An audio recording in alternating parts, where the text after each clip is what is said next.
voice is audible, online students? Yes, ma'am. Okay.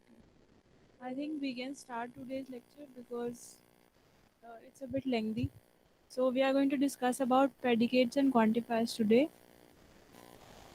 Okay. So let's see. So example is given to you. All men are mortal, and Socrates is a man. So does that means that Socrates is also mortal? Does these two statements implies that is mortal? So such statements cannot be represented using propositional logic. So what do we do is we use predicates. Now let's see what are predicates. So in predicates you have three things. First is variables, your predicates and your quantifier. So there are two types of quantifiers we are going to see in later slides.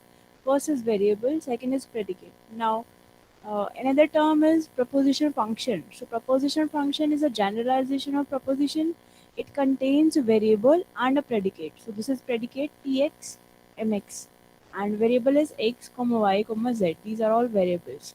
Now proposition function is when we apply the predicate p to some x. This is px. Okay. And variables can be replaced by elements from their domain. So suppose x belongs to 1 comma 2 comma 3, so p1 p2 p3 you can calculate. Okay. Now proposition function. So proposition function become proposition when their variable are replaced by a value from the domain, as I already told you. For example, px denote px greater than 0 and domain be the integers. Then p minus 3 is false, p0 is false, and p3 is true. How? Because x belongs to all those integers whose value is greater than 0. That means 1, 2, 3, etc. Right? So, what are those integers whose value is greater than 0? That would be 1, 2, 3, right?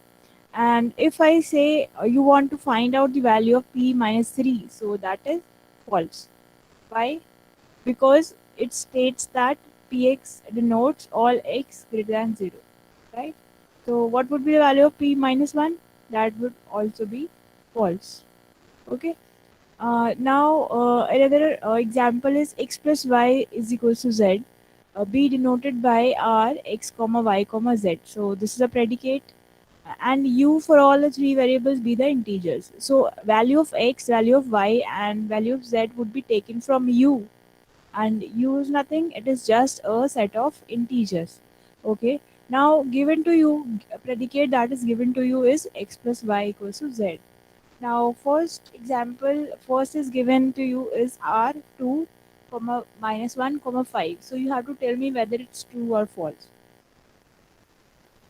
False, because x plus y is not equal to z. So 2 plus minus 1 is not is equals to 5. Okay. Similarly, you have another example given to you, x minus y equals to z, and predicate. This is predicate given to you for variable x, for variable y, and for variable z, and domain of these variables is set of integers u. Okay, you have to tell me whether these are true or false. So q2 minus 1 3. So this is true because 2 minus 1 is equals to 3. Now compound expressions. Compound expressions is nothing. You just have or, and, implies, not, etc. In between the predicates. In proposition logic, you have already seen that x and y, right? So here you have px and py, pr and py. So you can see if p3 is true and p minus 1 is true, either one of these is true, then solution would be true. And if both of these is false, solution would be false because or operator is there. In and operator, true true is true, rest all are false. In implies operator, true false is false, rest all are true. So because p3 is true, p minus 1 is false. How we are calculating p3? Because x denotes value greater than 0. So 3 is greater than 0, so true. Minus 1 is false because minus 1 is not greater than 0. So true implies false is false. So implies operator says if left hand side is true and right hand side is false, solution would be false. Okay. So these are all called compound expressions with operators in between. Okay. Now let's discuss about quantifiers. So quantifiers is nothing. There are two types of quantifiers: universal and existential. Now we need quantifiers to express the meaning of English words, including all and some.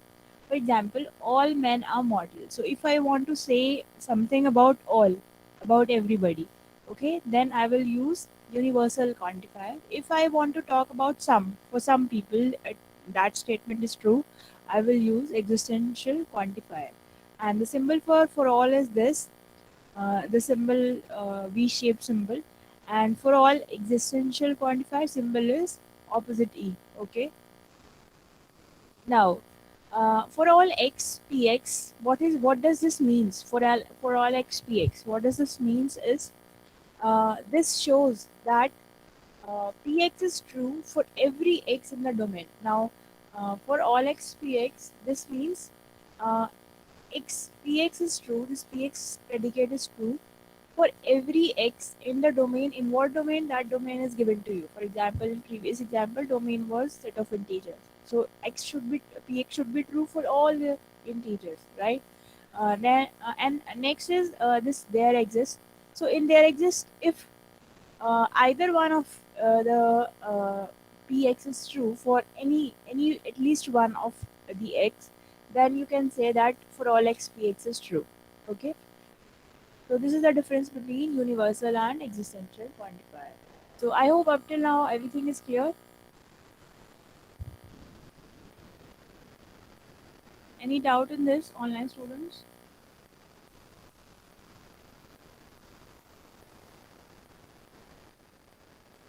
Clear?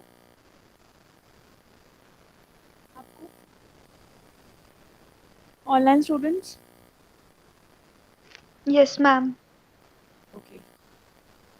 Now let's have a look at first one. So examples of universal quantifier. So example is given to you over here is px denotes x greater than 0 and use integers, then for all x px is false. Now how they are saying for all x is for all x px is false? How this is defined? So this is defined because x is not greater than 0 for numbers such as -1, -2, -3. So it's not true for all the integers. But if I change this u, if I change this u as only set of positive integers, then this statement becomes true, because the statement is true for all the u, for all integers that are positive integers, right?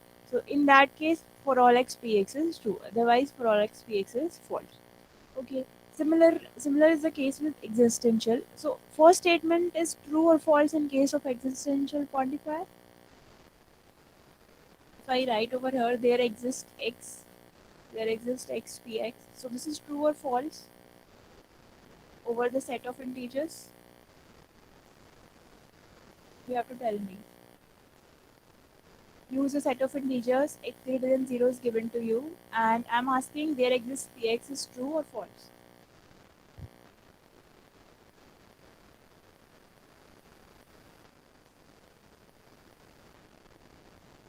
True. Here, online students. So first statement is true because there exists at least one x where x is a positive integer, x is greater than 0, right? So that's why we'll say that this there exists px is true whenever either of the predicates is getting true. Okay, so this is the difference between existential and universal quantifier. Now let's have a look at another quantifier. This is also called uniqueness quantifier. So this is represented by there exists not x px. So this is third type of quantifier, generally not used. Why not used? Because you can represent this as a hybrid of there exists and for all uh, quantifiers. How? So first of all, let's see what this is. So uniqueness quantifier says that px is true for only one and only one x. So for that statement should be true for only one x. For example, suppose px was x is equals to x plus 1 is equals to 0. So this statement is true for what value of x? This statement is true for x is equals to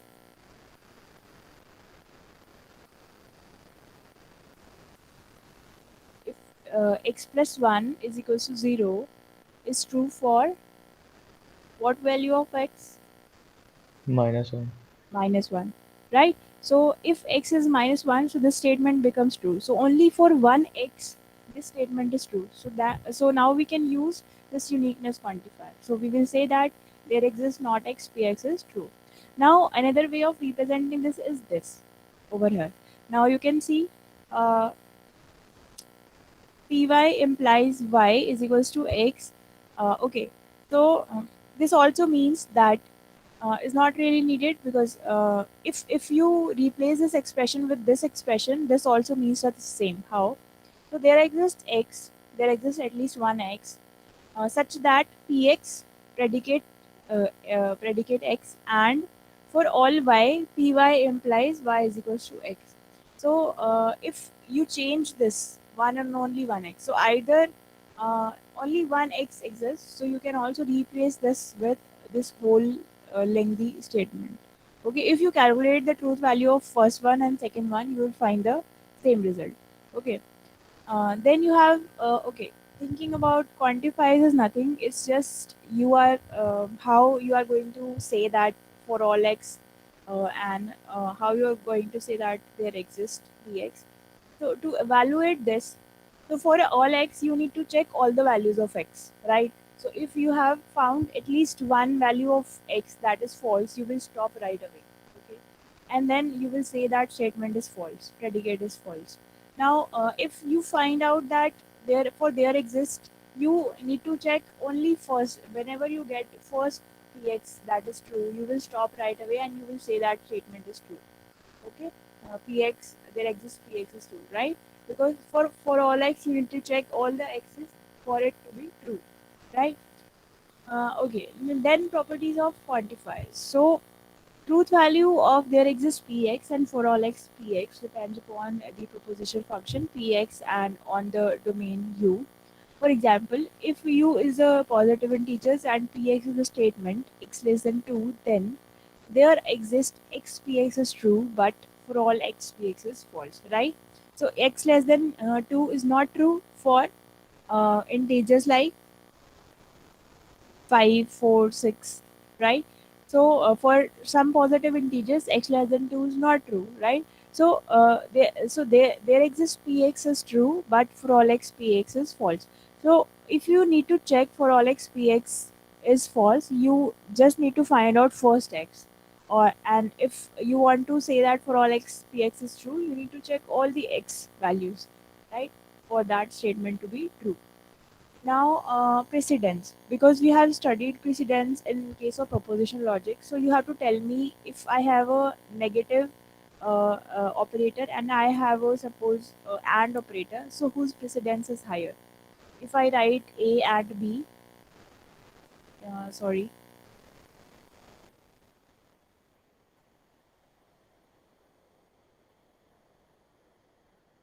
suppose the statement is not A and B in propositional logic. So, which will execute first? A and B will execute first, then not, or not A will execute first and then whole statement. Not A will execute first. Not A will, is having high precedence. Then, because we have studied in previous slides, not A is having higher precedence than A and B. So first it will calculate not A, then whatever the result is, it will calculate and B over that result. Okay. Similarly, precedence of quantifiers is even higher. So highest precedence was not. So if I tell you the precedence table, so this was not and or then implies and then it was double conditional, right? This was a precedence. Now highest precedence above not is this for all x and there exists. So for all x is having the highest precedence. So suppose if I apply for all x over here in this statement, so it will what it will result is first of all for all x will execute, then not, and then and so on. Okay. So for example, given to you over here is okay. Example given is translate the following sentence into predicate logic. So in each sentence is given to you, you need to convert it into logic, predicate logic. In previous example, in previous lecture, we have seen how to convert English sentence into proposition logic. Now, here you have to convert it into predicate logic. Now, let's see. So, every student, every means we need to use for all x, right? Every student in the class has taken course in Java. So, for all x, jx. Jx is, let jx denotes the x has taken course in Java. So for all x, jx, right? Next statement is translate the following statement is some student has taken course in the Java. So there exists jx. There exists some x, jx. Okay. Now returning to the first example that we have seen in the first slide for this lecture was x is a man and so example was x is a man and x is mortal. Okay, given to you was X is a man and X is mortal, and second that statement that was given to you is Socrates is a man. Now you have to prove that whether Socrates is also mortal or not. So statement first statement was man is mortal. Second statement was Socrates is a man. So you have to find out whether Socrates was mortal or not. Now, how you will represent the first statement? First statement is for all x, man x implies mortal x. That means all men are mortal. Okay, so all men are mortal means you have to write it in the predicate form. So predicate form will for all x, man x implies model x. If it's a man, it will be model. So all men are model is represented by for all x, man x implies model x. Second statement was Socrates is a man. So value of x is Socrates. Now if I replace it with some other man, I will say that I will put that constant over the value of x, right? So Socrates is a man. Now conclusion is whether this Socrates is mortal or not, because I'm saying every x that is man x implies that it is mortal, and now value of x is Socrates. Okay, so hence it's concluded that it will also be mortal. This means mortal Socrates is true. Okay, now equivalences and predicate logic. So equivalences is exactly same that we had done in proposition logic. If truth value of left hand side expression is same for all x to the right hand side expression, then we will say that these two predicates are equivalent. Okay. Okay. Now thinking about quantifiers as conjunction and disjunction. So value of for all x px is actually the and of p1, p2, and p3. And what is p1, p2, p3? 1, 2, 3 are values of x. So x can be 1, x can be 2, and x can be 3. So that is the domain of x. So at the max, x can be having 1, 2, or 3 values. Okay. So p1 and p2 and p3. So basically for all x means for all x, px would be true when p1 is true and p2 is true and p3 is true, right? That's what we are checking. That for every x, this predicate should be true. And in case of there exists x px, which statement is true? Either one of p1 should be true, or p2 should be true, or p3 should be true. So, in terms of conjunction or disjunction, you can represent for all x as this one, and for all there exists x by statement second one. Okay. Any doubts up till now? Anything that is not clear?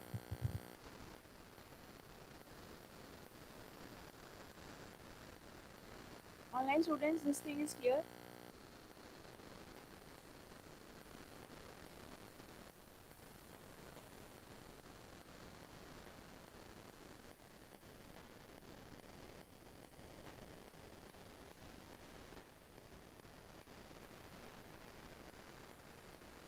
If you have any difficulty anywhere, let me know. Okay. I think it's pretty simple. Then you have a negating quantified expressions. For example, uh,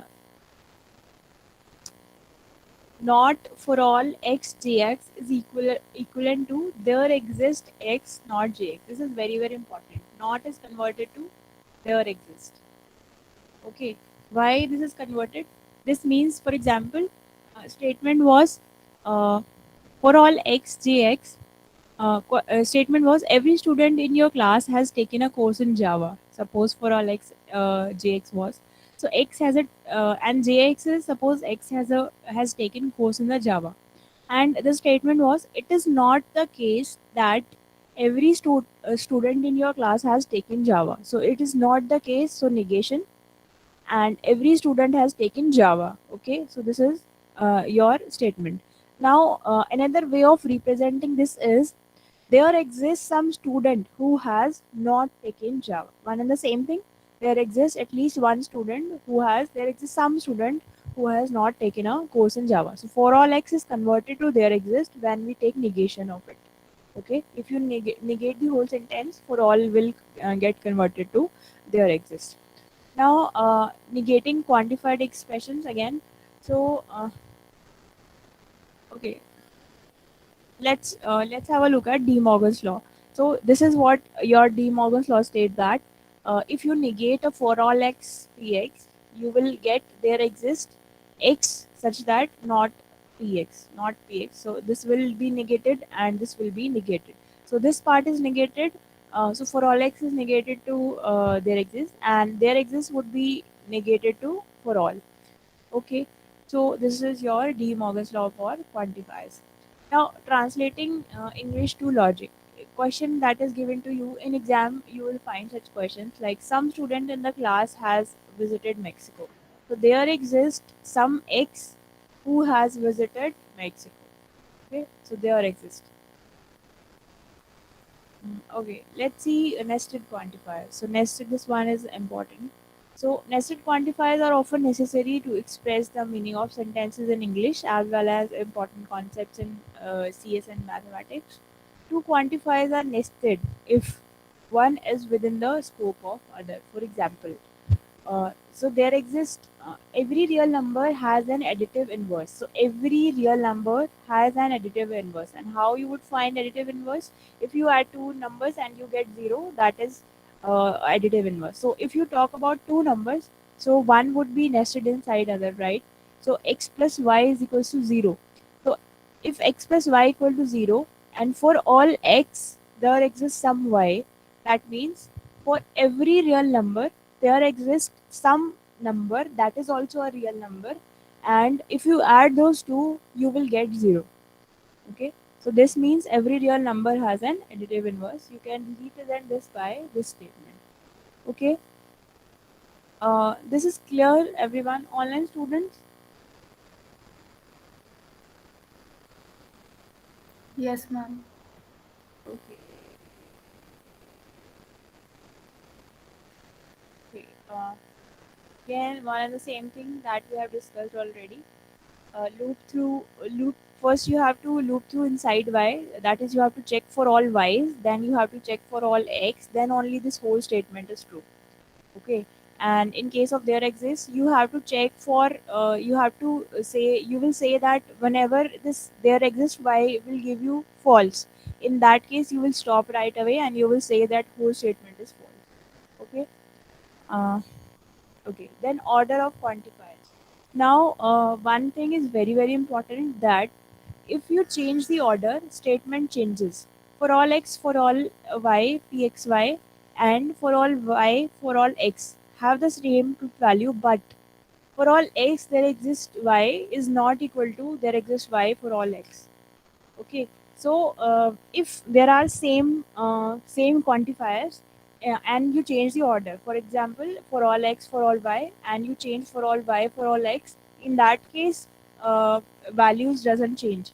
But if there are two different quantifiers, if you are using two different quantifiers, in that case order matters, and there this doesn't equal, this is not equal to this.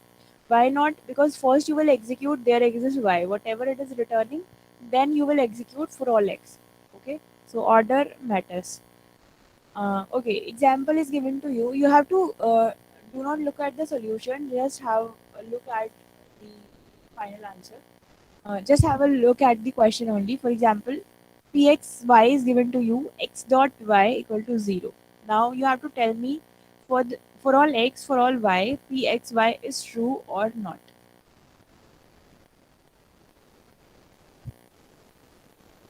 If you multiply two numbers, two real numbers, that is because u is a set of real numbers, and x belongs to you and y belongs to you. If you multiply two real numbers, does it give you 0?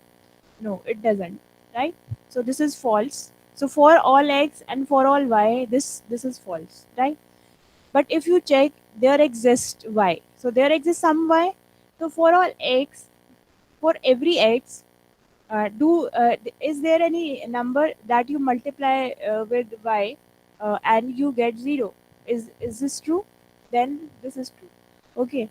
So this is how you have to solve. Uh, Similarly, x by y is equals to 1, real number. Okay.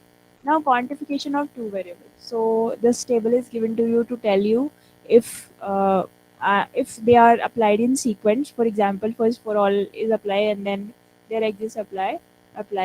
What would be the whether its value would be true or whether its value would be false. Okay, translating nested quantifiers into English. So this is important. These kind of complex statements will be given to you. Predicate statements will be given to you in exam, and you need to convert it into English. For example, first statement was given to you. So this was a question over here. Cx or there exists cy and fxy. Cx is given to you, x has a computer, and fxy is given to you, x and y are friends. So do not look at the solution, just look at the question. So you will start solving from innermost. You will say cy. So cy is what? Y has a computer, right? And y has a computer and x and y are friends. Innermost sentences done. Y has a computer and x and y are friends. Now there exists some y. So for some y who are having computer, they have friends as x, right? This was your inner statement up till here. Now cx means cx has a computer. So if you open this up, so x has a computer or y has a computer and y has friend which is x, right?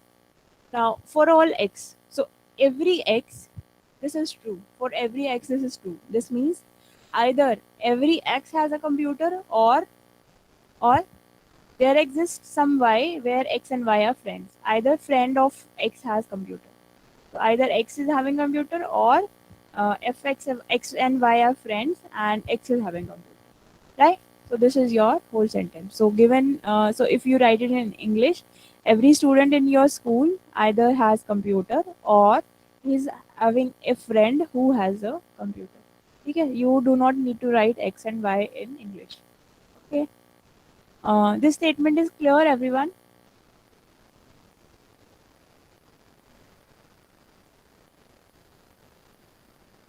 Similarly, just go through the second one.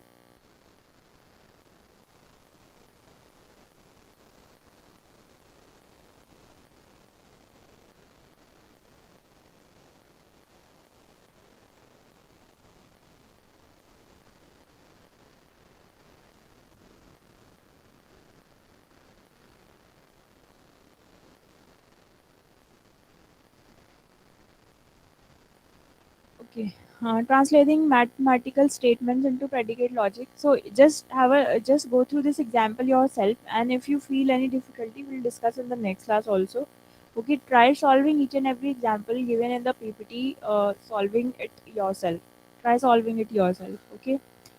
Translating mathematical statements into predicate logic. So mathematical statement that is given to you is the sum of two positive integers is always positive. So sum of two positive integers is given and that is always positive. So rewrite the statement to make the implied quantifier and domains explicit. So okay, there are two positive integers, let's say x and y, and its sum is always positive. So so for all x that are positive integer and for all y that are positive integer. So for all x and for all y, what is true? And x is positive and y is positive. Both are positive integers. What does this implies? That x plus y is greater than 0. So sum of all the positive integers is greater than 0. Okay. Again, another example. So that's all for today. Just have a look at this example. There's a woman who has taken a flight on every airline in the world. So there exists woman, there exists W for all A for all airlines, such that there exists a flight from uh, sorry, that woman has taken flight and what